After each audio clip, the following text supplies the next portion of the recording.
안녕하세요. 조금 전에 코로나를 무릅쓰고 버즈 오브 프레이를 보고 온 후스토리입니다. 이 영상에는 스포가 있으니 주의해 주시고요. 솔직 감상보기 시작하겠습니다.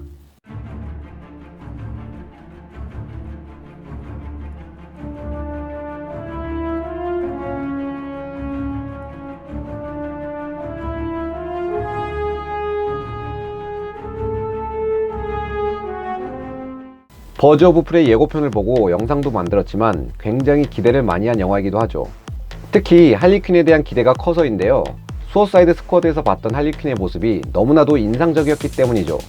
그래서 예고편이 나올 때마다 설레는 마음으로 봤고 캐릭터 영상도 만들면서 기다리고 있었습니다. 결론적으로 재미가 없다는 아니지만 와 최고다, 할리퀸 대박, 기억에서 잊혀지질 않아는 아닙니다. 소름 돋을 정도는 아니란 거죠. 일단 저는 제가 예상한 각 캐릭터들의 행동을 유심히 봤는데요. 제 예상대로 카산드라 케인은 영화가 진행될수록 할리퀸의 파다왕 같은 느낌이고 결국 끝에는 사이드킥처럼 되죠. 영화는 할리퀸이 조커와 헤어지고 그로부터 독립을 하는 이야기로 시작하는데요.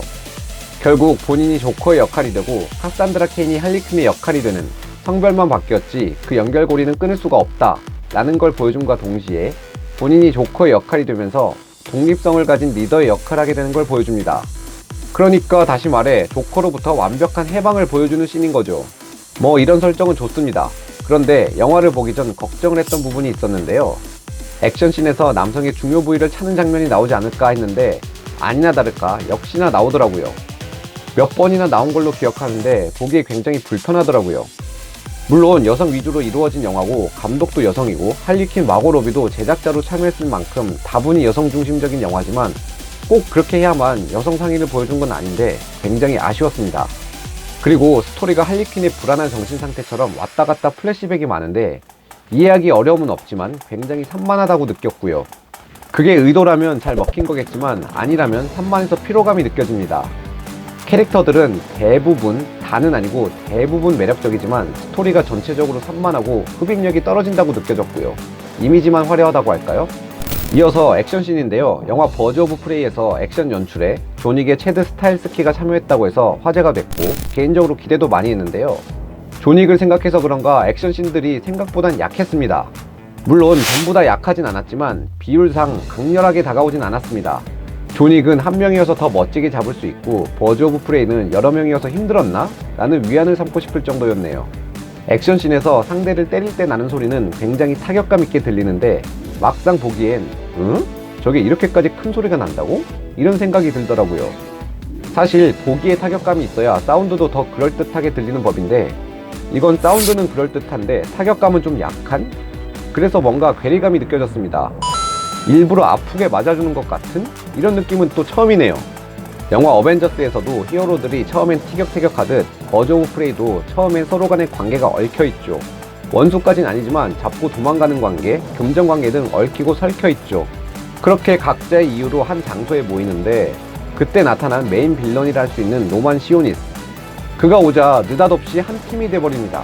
아니 그럼 지금까지 서로 잡으려고 했던 건 뭐지? 이런 생각이 들더라고요. 어떤 느낌이냐면 배대슈에서 배트맨과 슈퍼맨이 서로 싸우다가 엄마 이름 때문에 갑자기 화해를 하죠. 딱 그 느낌입니다. 할리퀸의 말에 한 번에 동화돼서 가쁜 팀이 되죠. 마치 관객에게 우리 팀 되는 거 알고 있으니까 이쯤이면 그만하고 팀 해도 되지? 이런 느낌이랄까요? 게다가 더 황당했던 건 블랙 카날입니다. 1차로 대규모 싸움이 있는데 뭐 여기까지 이해할 수 있습니다. 하지만 건물에서 나오고 또 엄청난 숫자의 시오니스의 부하들이 대기하고 있죠. 그래서 아니 저 중에 초능력자도 없는데 어떻게 저걸 해결해 나갈까? 라는 생각도 잠시. 정말 느닷없이 뜬금없이 블랙 카나리가 샤우팅을 하니까 다 날아가 버립니다.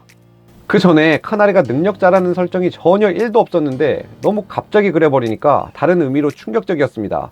아 이건 뭐지? 내가 뭘 놓친 건가? 이런 생각이 들었네요.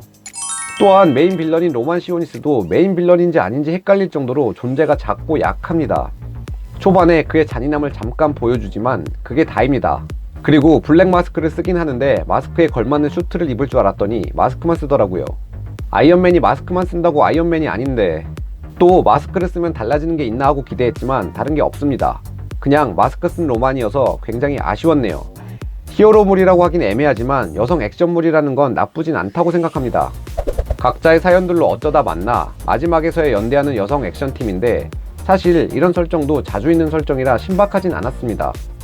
하지만 할리퀸의 수속작을 기대했던 사람도 분명이고 또 그것이 영화를 본 이유 중 하나이기 때문에 나쁘진 않았습니다. 물론 아쉬운 점이 많았지만요. 그래서 큰 기대보단 킬링타임용으로 보시면 괜찮다고 생각합니다. 그럼 지금까지 버즈 오브 프레이의 기대를 많이 했던 후스토리였습니다. 나가시기 전에 좋아요, 구독 부탁드릴게요. Oh, you're that psycho chick. Don't never call a woman a chick. I'll accept broad, lady, woman, and on occasion, bitch. Bitch? What are you talking about? That for me, will you? When you fall in love.